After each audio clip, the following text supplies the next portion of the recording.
Welcome to Peace, Love, and Pollinators, the podcast that's anything but your typical gardening show.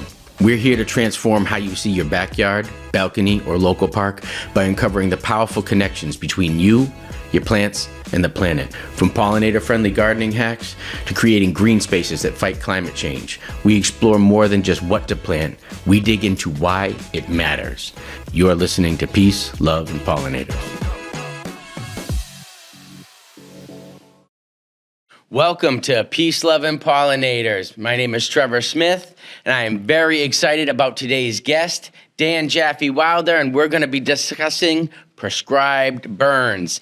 Dan is an ecologist, horticulturist, botanist, longtime friend, and I have tapped into his brain numerous times to help me out with the projects that I have been on. His work ranges from classrooms and nurseries to botanic gardens, etc.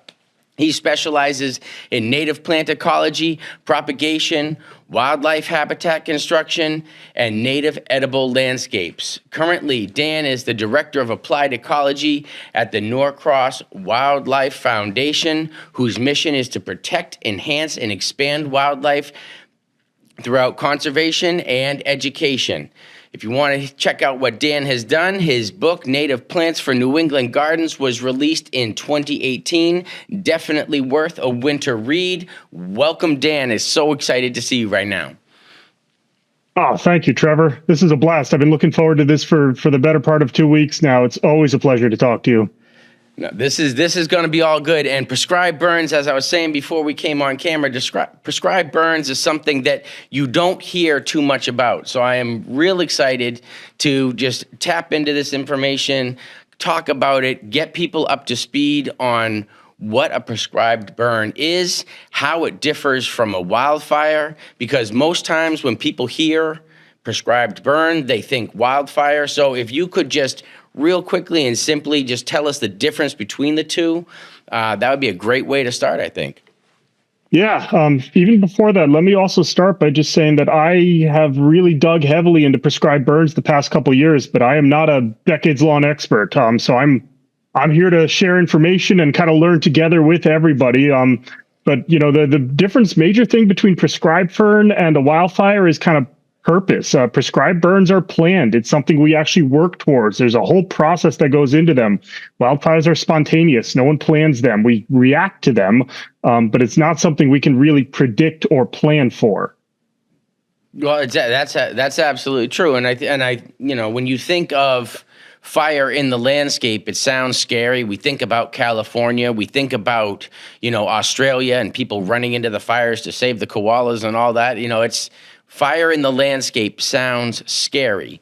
However, it really isn't, especially when it's controlled in a prescribed burn. So, like, what kind of ecosystems are fire adapted, and why do some landscapes actually need fire to stay healthy? Because this is a big point right here. Yeah, certainly. I mean, that's the main reason I got into this, was these kind of phenomenal ecosystems that are fire adapted. There's a lot of them around, and they take a bunch of different kind of forms and flavors. I'm a Northeasterner. I think a lot of your listeners are Northeast. So like in our region, we're mostly looking at various forms of sand plains, shrublands, and like pitch pine communities. You hear the word barrens a lot, which isn't necessarily fire adapted, but frankly usually is. And in these ecosystems, you get this whole slew of really unique kind of fire adapted species, a lot of them being, you know, rare and uncommon. These ecosystems support a substantial amount of the endangered species of the region, which is the main reason I kind of first got into them. Absolutely. I mean, like, so what kind of just, you know, when you're saying rare species, et cetera, I mean, can you just rattle off just like a few things that, you know, maybe a few species that, you know, benefit from the prescribed burn? Sure. I'm a plant guy originally, so I always immediately go to plants, and I think of things like our native sundial lupin or the New England blazing star, which is endemic to the region. There's a pile of different birds that will make, you know, their homes in these communities. There's a local place I go to called Muddy Brook that used to have whippoorwills. it was tracked and then disappeared for 30 years. They started setting fires again, and the whippoorwills returned almost immediately. In addition to the birds and the plants, you get a bunch of different Lepidoptera, butterflies and moths, that will feed on the plants that exist in these fire-adapted communities. And then you get all these unique butterflies and moths flying around, or you get birds eating the caterpillars that then support that whole life cycle. There's a lot of different species that you can find in both fire-adapted communities and non-fire-adapted communities, and then there's kind of this select group that really start to disappear when fire disappears from the landscape. And frankly, they're all really cool. Well, and I just think that's huge because, like, when you think of fire, you think of destruction, and you don't necessarily think of an abundance of life, following a burn. But let's just go back a little bit and just, what are like the most important ecological benefits you see after a prescribed burn? I mean, we have the, you were just kind of talking about, plants that come back, seed bank and habitat, biodiversity. What are those, can you expand a little bit more on the eco benefits? Sure. I mean, frankly, it's a little bit of everything you just mentioned. Let's start with the seed bank, because that's always a really interesting one to me. A lot of these kind of fire-adapted plant species are very good at kind of waiting for the next fire, and there's a bunch of different strategies for that. But one of them is that they're good at kind of producing seed, putting that seed into the landscape, and it'll sit in the soil just waiting for that next fire. Sometimes that's a few years later, but sometimes it could be like 100 years later. So when you start putting fire back onto an ecosystem that hasn't seen fire in a while, you get this emergence of plant species from this seed bank that most people don't know ever existed there. We saw that at our fire. We had no idea New Jersey tea, which is a really cool plant in our area, we had no idea it was there on this site or had ever been there. And we started doing work on the site, and all of a sudden there's thousands of them emerging from the seed bank. And then you get this kind of biodiversity sort of hotspot. You get a lot of these fire-adapted species. They've evolved to live in environments that can really vary greatly in terms of how often or how intense a fire might be. And they're good in some cases at moving from area to area. They'll pretty much follow the fires. Kind of in a way you might get a bird migration, due to weather events, or, wildebeest following the green up of the grasses. You'll find birds and caterpillars, and in many cases, plants that will kind of move from one site to the next as fires emerge, or unfortunately, as they disappear. And if these fire-adapted communities start to disappear, then they've kind of got nowhere to go, and that's why so many of these things are on the endangered species list. But you start losing the fire-adapted communities, and you lose this kind of whole subset of species, which means we get this great reduction both in habitat and biodiversity in our region. So I'm 100% with you on that. And just to even back up a little more, because I was talking about California, talking about Australia, and even we just recently in Massachusetts, had wildfires. So yep. With all these decades that we've had of fire suppression, what are the I guess the risks? Is it better? It seems to be better, I guess, to have a prescribed burn to reduce the fuels, the hotter fires, from all these, the result, I guess, of all these decades of that suppression. Is that accurate? If we stopped all the burning, stopped all the fires, doesn't that actually make worse fires on the other end? Certainly. I mean, if an area doesn't burn, then fuel builds up. It's leaf litter, it's branches, it's down trees. I mean, go back even further. This region evolved with fire. We had fire here very regularly. Both wildfire and prescribed fire, but these fires, were often anthropogenic. And that kind of stopped right around colonization. You had all this, indigenous burning going on and this lack of fire suppression, and then the colonists showed up and everything started to change. And we've been in this kind of era of fire suppression ever since. So you've had this fuel buildup. You've had, decades, hundreds of years of kind of areas where fuel's just been building and building and building.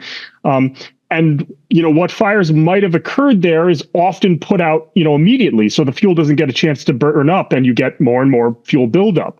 It's kind of ironic, but often the best tool we have to kind of, work against, these large, damaging, and intense wildfires is more prescribed fire for exactly the reason you alluded to. The more we're burning, the more fuel we're reducing, and that means that the next wildfire either doesn't get a chance to catch or burns at a much less intense manner. We've kind of made this, I don't know if mistake is the right word, but we've changed the natural order of things by stopping a region that normally burns from being able to burn. And part of this work is about kind of, restoring these natural processes to the landscape. It's totally counterintuitive, just like, as we were saying, like, Yep. It's counterintuitive to burn, to reduce a burn, and it's counterintuitive, that having a burn would increase, native species, would increase life within the landscape. I mean, it works in the opposite. And we've talked on this podcast a number of times about how our over control of Mother Nature has actually led to a number of the problems that we have. For instance, wildfires, for instance, flooding. Many of these issues that we're facing right now are because we've tried too hard to control Mother Nature, just the natural systems. Certainly. And just thinking that we were doing better without actually understanding the interconnectedness of anything. Now, we've talked about, you already mentioned about how much abundance can come from a prescribed burn. One of the issues that we are facing, and I discuss all the time, that come up at almost every conference that I go to, are invasive species. So what effect, does a prescribed burn have on controlling invasive species? Is it an advantage? Is it a disadvantage? Is it, does it set them back or does it help them? Because this is something that we're facing everywhere. I'm sure you're facing it at Norcross. I mean, the most wild areas have this problem to the person, the suburban backyard has this problem. Not saying you should burn your suburban backyard, but how can we control invasives through a prescribed burn? Yeah, like any of these things, there's no kind of one size fits all answer. It's always complex. In general, if you have a site that's been, that's full of invasive species and you put fire on the site, it doesn't mean the invasive species just magically disappear. But it can be a really valuable tool in invasive species management. It's not likely to be the end all. But we've worked on a site that had a lot of invasive shrubs on it, and a prescribed fire pretty much allowed us to top kill all of those shrubs. Some of them died entirely. Most of them, the roots survived. And then they started to resprout. But as they're resprouting, we've dedicated time to the site. We've now got this plant, this invasive species that's now weakened. It's starting to regrow. It's ready for additional management, and it makes the management a lot easier. It's frankly a lot cheaper too. Burning out invasive species as the first step of invasive management is often a lot cheaper than the mechanical methods that we would otherwise be using, as in brush cutters and forestry mulchers and, other kind of tools like that. So fire can be a really valuable tool in invasive species management. That being said, fire is also disturbance, and invasives thrive on disturbance. So if you had an invaded site and you just go put one prescribed fire on it and do nothing else, that's either going to have no effect or potentially even make things worse. As I say, it's not a simple answer, but it is a valuable tool as a part of this kind of long-term and intensive invasive management. Well, I would have to say that, on a large site that is hard to access due to all the invasives and everything else, it's much easier to get things while they're resprouting, like you said, while they're in a weakened state, and compared to, and we've talked on here before about chemical applications, this not only kind of manages the invasives, but increases, the abundance of the preferred plants and the preferred wildlife that we're looking for. So not only does it make the invasives easier to manage, but you're bringing back an abundance of other species that can now maybe compete, within that area. Yeah, that's one of the real advantages of fire is as you said, not only does it reduce invasives, but it actually actively encourages preferred species. That's something that most of our other kind of invasive management tools don't do. They're really just targeted directly at the invasive, and in the best case scenario, they don't affect things around them. But in plenty of cases, they do, and usually to a negative extent. Yeah. Fire can really push certain species forward. And those happen to be the ones that support a ton of wildlife and are unique and well adapted to these environments.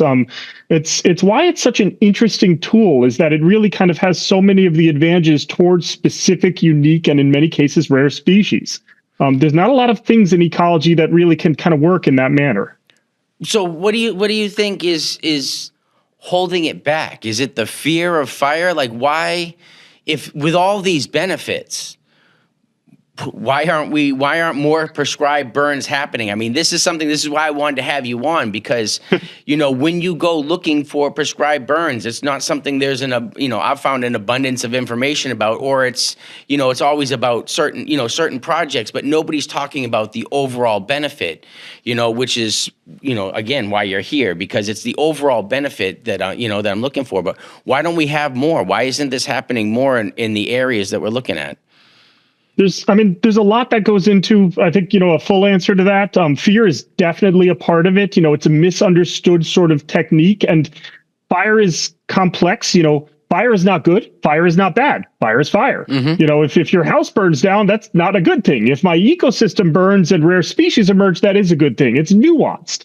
And so to kind of just put out there that fire is fill in the blank is just you failed before you started. Right. To give you some other examples, I find the same thing when we talk about, cutting down trees as a part of an ecological process, logging in an ecological sense, or say hunting of white-tailed deer.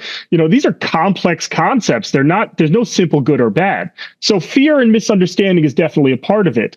But beyond that, from an actual action point of view, it's complex.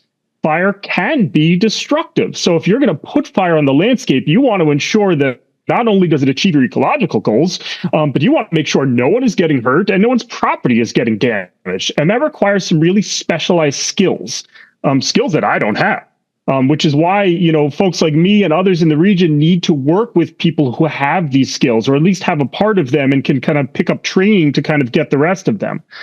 You've got to manage your smoke. You've got to manage the fire itself. You've got to really track the weather in the most extreme sense. There's all these kind of parts that goes into running an effective and safe fire. It's not a simple thing. So, when we were joking earlier about how people probably shouldn't be burning, their backyards in an urban setting, that's not a joke. Don't go burning the backyard in an urban setting. We ran a fire at Norcross this year that we probably had about 45 people on site to help us run that fire. The bulk of them being local fire department support, but also other prescribed fire experts in the region that really came together to make this a safe and effective fire. It's not a simple thing. It also took us years to plan it out. I am very strong in favor of seeing more fire in the region. That being said, it needs to get done correctly, and correctly takes time and effort and money. No, it's absolutely true. I just feel the more we have, you had mentioned in a talk that you gave about this, that many of the firefighters were there to learn. Yes. So it's just like, and this is what we do in the nature-based solutions stormwater sector, is we bring people in when a project's happening so they can learn more about it, because they don't happen all the time, they don't happen everywhere, but it is something that the more people know and the more people understand, maybe the more we can have. And like you said, we're not going to do this in a suburban urban setting, but we have plenty of conservation land and open space that could probably benefit this.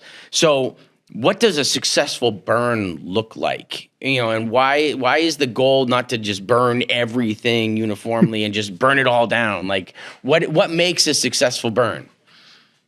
Yeah, I mean, at the base, that burn needs to be safe, as in nobody got hurt. And it needs to have burned where you wanted it to burn, as in you didn't burn the wrong places. Say you didn't burn down your neighbor's house. Those are the base minimum sort of like beginnings of a successful burn. On top of that, kind of thinking about the ecological value, and the reason why we wouldn't necessarily burn everywhere is that, putting fire on the landscape, if the landscape's not, suited to fire, is just burning the landscape. It's not really going to have those same, successes that we're looking for in a good, in a goal-based fire. We put fire on a site that was once, a fire adapted community, and these communities are extremely resilient. They can really, 90% disappear, and then with the reapplication of fire can come back. And it's the coming back part that makes me think we've had success.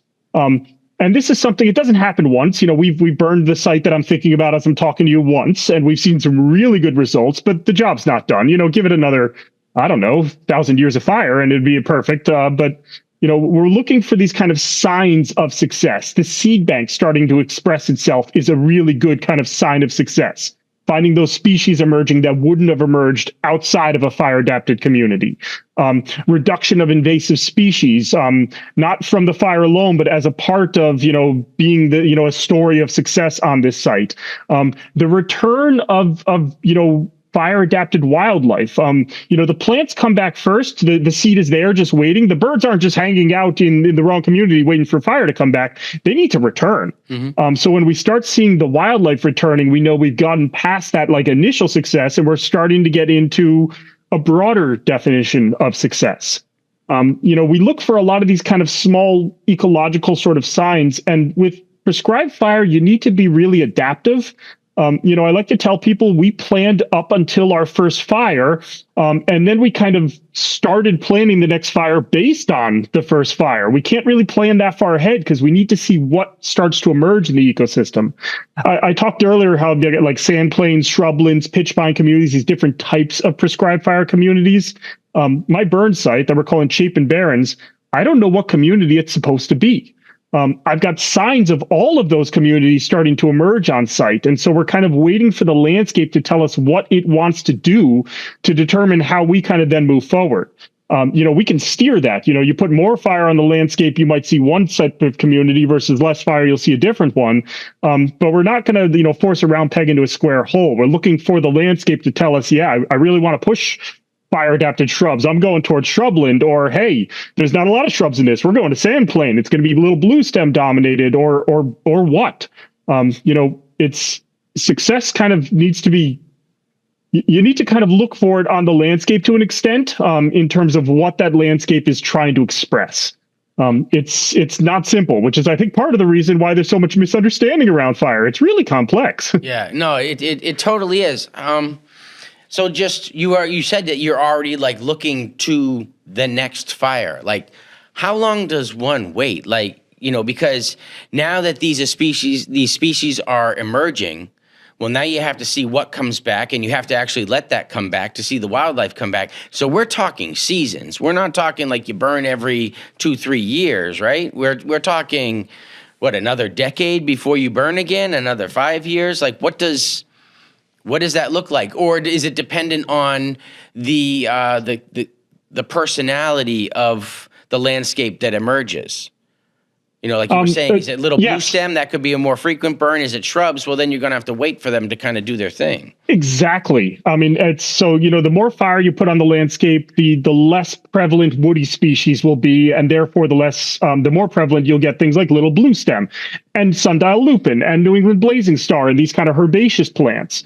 And sometimes a landscape will burn more readily, and it might just naturally burn every 2 years, every 3 years, every 5 years. In our region in the Northeast, we usually see much kind of broader sort of fire intervals. I don't work in a lot of these kind of sandplain grasslands. We see more of those in the coastal region, and they might burn every few years. As we start looking at a burn approaching maybe every 5 to 10 to 15 years, we start seeing more shrublands emerging. Or sort of, forested or what we might think of as an oak savanna, where we've got some sort of a canopy above, and we might be looking at a burn every, 15 or 25 years. But our kind of general oak forests around here can be fire adapted. But a lot of those are burning on more like a 50 or 100 year sort of, time span, where you get this sort of, fire that really starts to affect the landscape. It can vary greatly. When you start looking at different parts of the world, you find some ecosystems that burn on an almost annual basis, and other ones that would still be considered a fire-influenced landscape, but might burn once every 1 or 200 years. Yep. It really does vary all the time, and that's where the land manager can play a little bit of a role if we're talking about prescribed fire and planning out fires. If we plan a fire every 5 years or 10 years or 25 years, we can kind of generally expect different species to really emerge and thrive. The exception to that is when we're trying to kind of bring fire back to a landscape that hasn't burned in a while. The fire at Chapin Barrens is one that we're going to try and burn that, every couple of years to try and kind of kick that fire community back into high gear. But that's only a kind of a short-term plan for us. And in the long term, we'll probably be burning that site more like every 8 to 15 years. And we'll get to that kind of, let's call it the maintenance phase. Yep. So just to clarify, when we've talked about this, good luck. during your prescribed burn, though, not everything dies, right? Because you were talking about the trees and fire adapted trees and and the like. So, I've seen the images, but when you had your burn at Norcross, you didn't like wipe out the whole area where nothing was left standing, nothing was alive. There's still life left behind, correct? After oh yes, there's a ton of life left behind. I mean, going back to your first discussion about prescribed fire versus wildfire, another major difference is prescribed fire is relatively cool and kind of low intensity.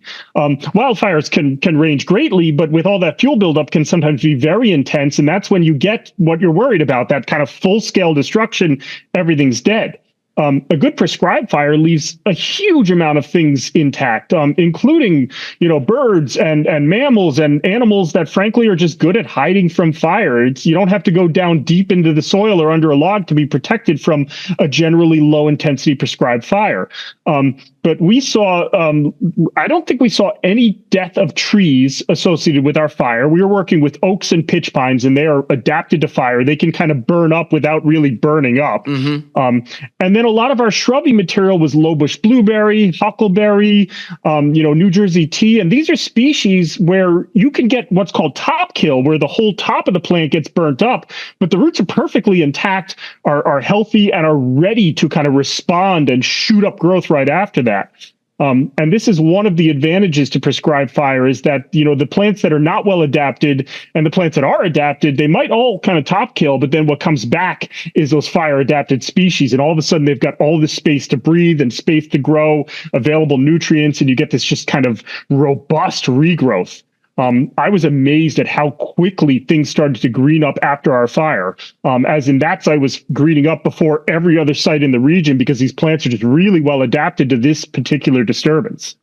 Yeah, I mean, the images that you showed of just kind of life emerging from what seemed to be, totally burnt up trees, et cetera, was just amazing. And it just kind of shows you this whole depth of nature's knowledge and nature's abilities.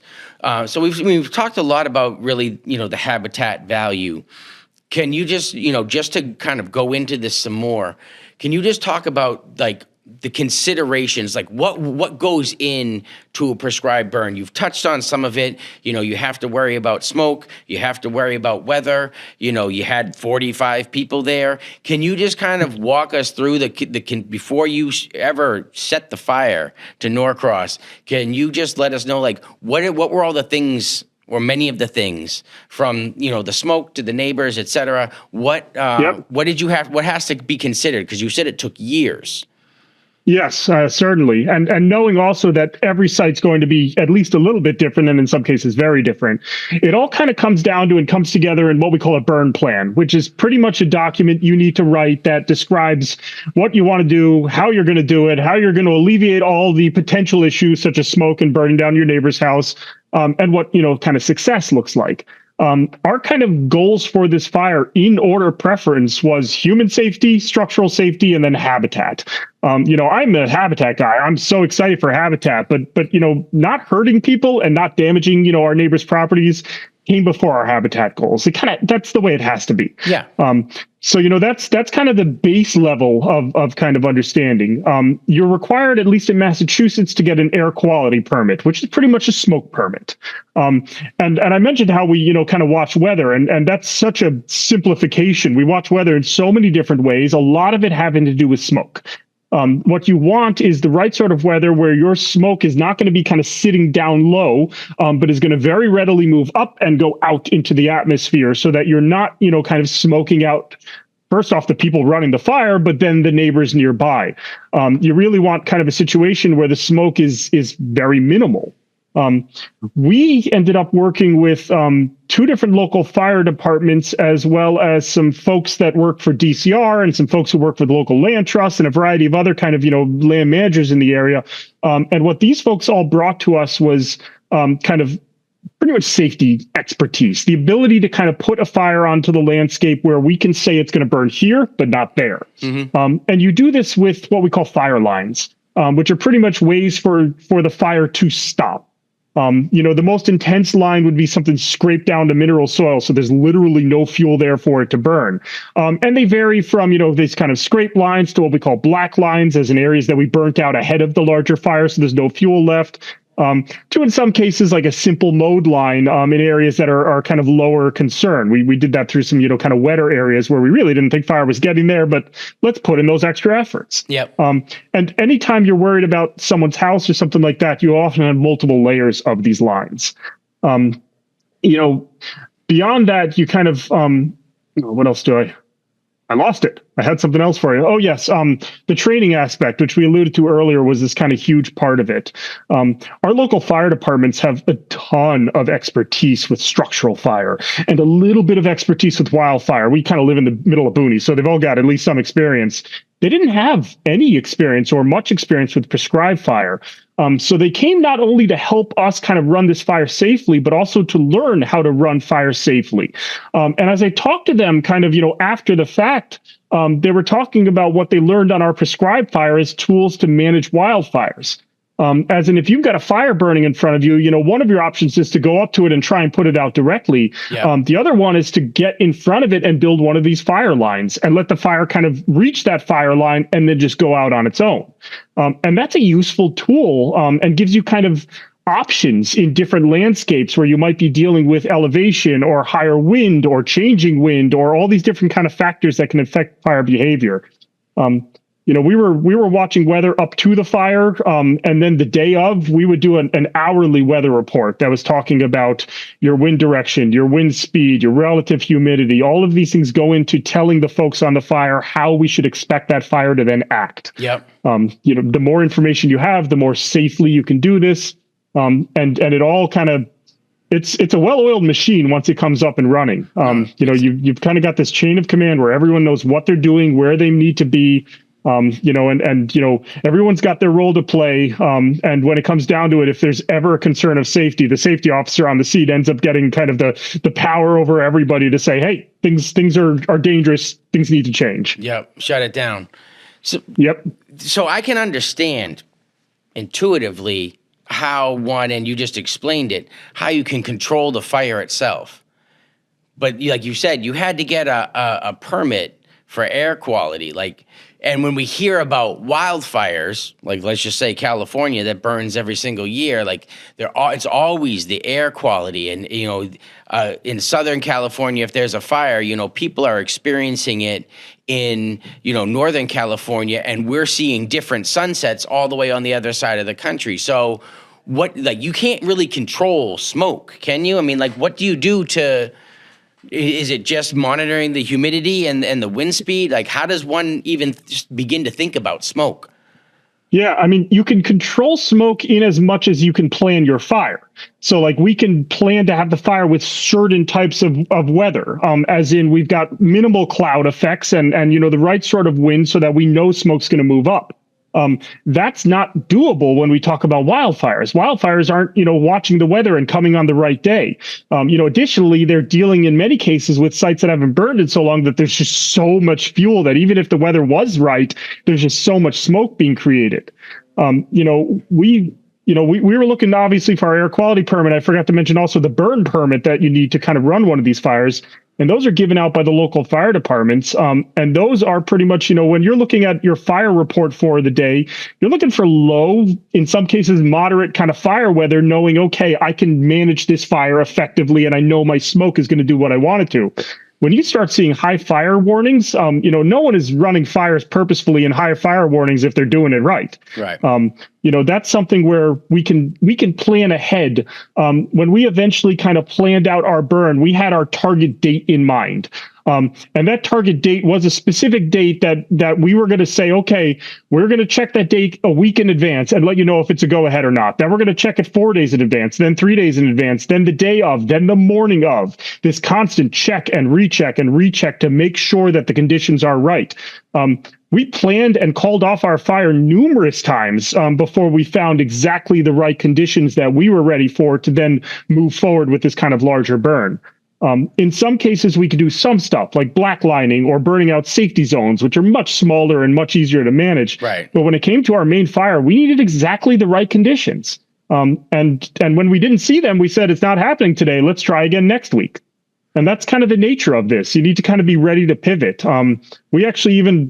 We woke up to fire weather that wasn't exactly what we were looking for, but we thought was okay. And I had a call that morning with the main organizers saying, can we move ahead? Are we going ahead? What do you think? And none of them could give me a definite, as much as they said we should definitely get everyone on site and start to move forward. But we're going to have to wait another 2 hours to make that final call. Yeah, it was entirely possible that we'd have 45 people on site and tell them all to go home. Right. Thankfully, it didn't work out that way.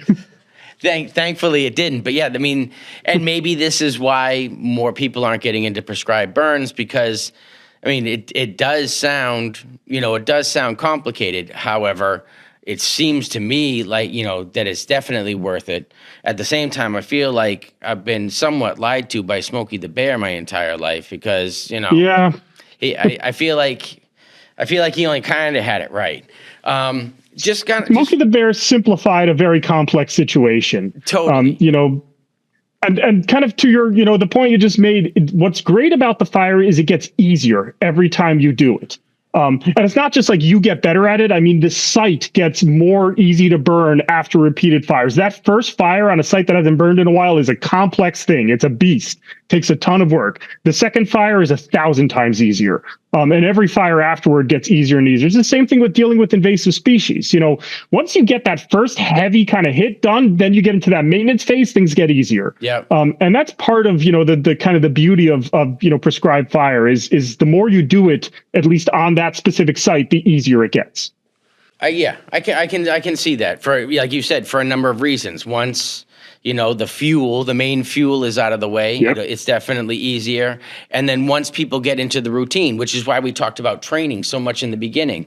So as a land care professional, different than you, because you're managing 350 acres, and I basically am managing an eighth to a couple acres at a time, and certainly not with fire. But why should the landscape community, why should landscape professionals, landscape designers, why is it so important that we learn more and understand more, about prescribed fire as a way to manage the landscape beyond, mowing, trimming, pruning, weed whacking, and the like? What can the community benefit from in just the understanding of this, even if it's just a simple residential, landscaper? Yeah, I mean, when we start thinking about the Northeast region, this is a region that evolved with fire.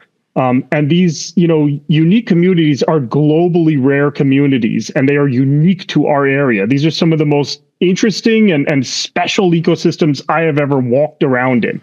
I highly recommend, you might, as a backyard gardener, you're probably not in a position to start setting fires, in your immediate region. No. But find that local fire community, go for a walk. You will see some of the most interesting things that you can see in this region. And these unique areas are, very close to being lost. I mentioned sandplain grasslands earlier in the discussion. We've lost 97% of them in this region, gone. And these are not the sort of ecosystems that come back readily when they've been turned into, say, a parking lot.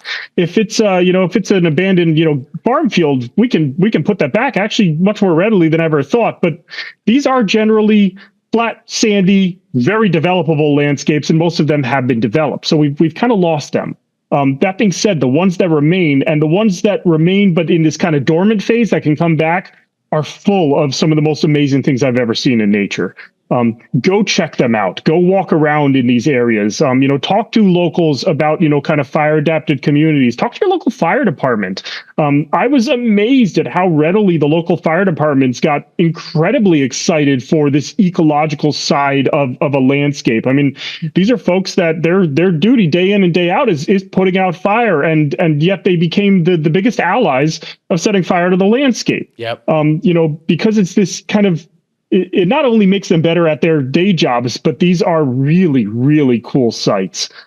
Go for a walk. For folks who are in the Northeast region, the one that I fell in love with first was a property called Muddy Brook in Hardwick, Massachusetts. I highly recommend going for a walk there. That's the one that kind of inspired us at Norcross to get started. All right. And then how long should we wait before we come to Norcross? Oh, come to Norcross tomorrow. It's pretty snowy out there. You can come tomorrow, but it might be a bit of a beast. There's about 4 feet of snow out there. So no, that's certainly not happening. So that being said, I will be running guided tours of our burn site this coming spring. And if you want to see it, keep an eye on our website and you will see them announced. And I absolutely love showing this site off to folks.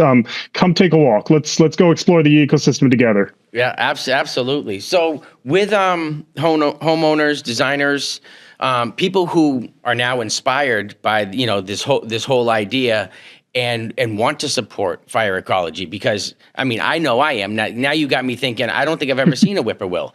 And I'm, as somebody, it's peace, love, and pollinators, as somebody who is, such a pollinator advocate, to think about all the Lepidoptera and everything that I've been missing out on because of our fire-starved region. What are 3 practical actions that, and I think you've already mentioned a few of them, but what are 3 practical actions that a designer like myself, or that a homeowner, or just let's just say somebody sits on their town conservation, commission. What are 3 practical actions that they can take now that they're thinking, oh wow, maybe my, maybe this forest, my town forest, could benefit from a prescribed burn, or the like. What are those steps? How does one kind of get the ball rolling, or even find out? Yeah, I mean, you've hit the nail on the head. Support local prescribed fire is really the kind of the general kind of aspect here. And how you do that is well, depends on you and what is available to you. Get to know your local land trust, especially a land trust that works in fire adapted communities. Talk to folks about how unique these communities, are, and how you would love to see more of them in your region if that's applicable. Support your local fire department. As I mentioned, I was amazed at how readily the fire department became like an essential ally in this work. And many fire departments, from my limited understanding of them, just don't have the experience to really do prescribed fire. But it's something that's becoming more available. It's valuable training. It's also a valuable kind of tool set to support kind of, wildfire management. Talk to your local community. If a prescribed fire is being recommended in the community, there's likely going to be some sort of community outreach event. And there will be people who don't understand and are afraid, who are going to go to that event and are going to be loud about the, fire is bad. I don't want to see fire. What about my children and my house? Yes. Talk to them. Talk to people. There's no us versus them in this. It's really just a matter of understanding that it can be done correctly. It should be done correctly, and it can have these amazing benefits, ecologically. Beyond that, I think we're all becoming more and more cognizant of the value of being in nature to our own kind of mental health. Get out there and explore a fire adapted community and bring some folks with you and share that, kind of interest and that love with them. Those are all good ways to kind of spread the knowledge and spread the interest. Well, I definitely think that the reward, well outweighs, the risk, especially after you just mentioned about how precisely controlled it is. The reward is definitely there. I've got, just 2 more questions with you.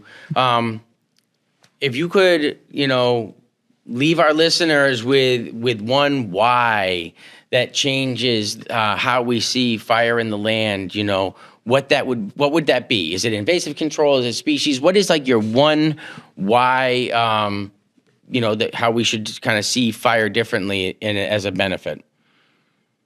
I think the why is understanding the complexity that is fire.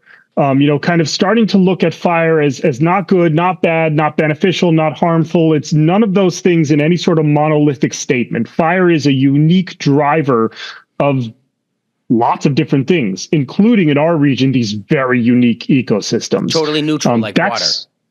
It can be extremely beneficial. It can be extremely destructive. You can't really make any general statements about it. It's complex. I think we've all got this misunderstanding that fire is bad on the landscape, and fire can be bad on the landscape, but fire is complex. It could also be very good. That's what Smokey got wrong. He really tried to simplify a complex thing into just put out the wildfires. So if there's a big why, it's to his people by doing so. He hurt his community. Yes, he reduced, unique ecosystems, and he increased the chances of destructive, wildfires. Yep. It's a complex process. And starting to understand that complexity allows you to look at things in a much more nuanced way and start to kind of dig into all of the complex details associated with fire on the landscape. Also, don't forget the fact that this landscape has burned for tens of thousands of years, and that this kind of era of fire suppression that we're in now is a recent phenomenon. Yeah. It's not the way it always was. It's not the way it needs to be in the future.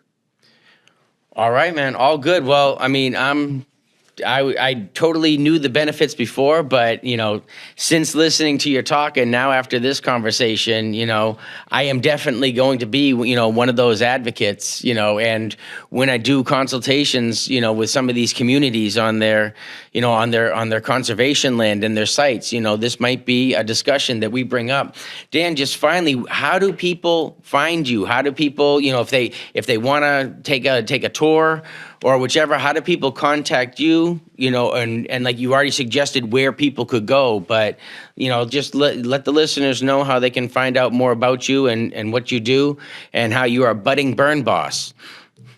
I think I got maybe a decade in front of me before I get to Burn Boss. But best way to get in touch with me is to get in touch with Norcross. Check out our website. It's norcrosswildlife.org. We manage about not 350 acres. We manage about 8,500 acres in the Northeast, kind of region, central Mass into northern central Connecticut. Check out our website and you will find, tours we're doing of sites, classes we're doing. We've got a 75-acre kind of, wildlife gardens, a wildlife trail that is open to the public every day of the week. Come on in, go for a walk. And if you want to kind of see this Chapin Barren site or some of these other fire-adapted sites, check out our events page. Lots coming up as the warmer season approaches, and I'll see you out on the landscape and we can talk fire in person looking at a lupin. That is amazing. I will just let everybody know that Dan is not the easiest guy to get in touch with because he is out in the landscape all the time. But I have had the privilege of a personal tour of part of that 75 acres that he was just talking about. And it's certainly, definitely changed me to see so many of our native species, in their glory, just doing their thing. Dan, thank you so much for joining us. I really believe that you helped demystify the prescribed burn. I know you're busy, so I appreciate you taking your time. And I just want to wish you the best with all your snow and moving into the season. And I can't wait to see your next talk about what's coming up from the fire. So thank you so much. I appreciate you. Hey, right back at you. Thank you so much, Trevor. It's always a pleasure talking to you. And anytime you want another one of those tours, please come on out. I love to show this place off. Let's go for a walk. Yeah, no, that sounds awesome. You heard the man. Let's go for a walk. So that'll do it for us today. Thank you so much. Thank you again to Dan, and we will catch you next time. Peace, love, pollinators.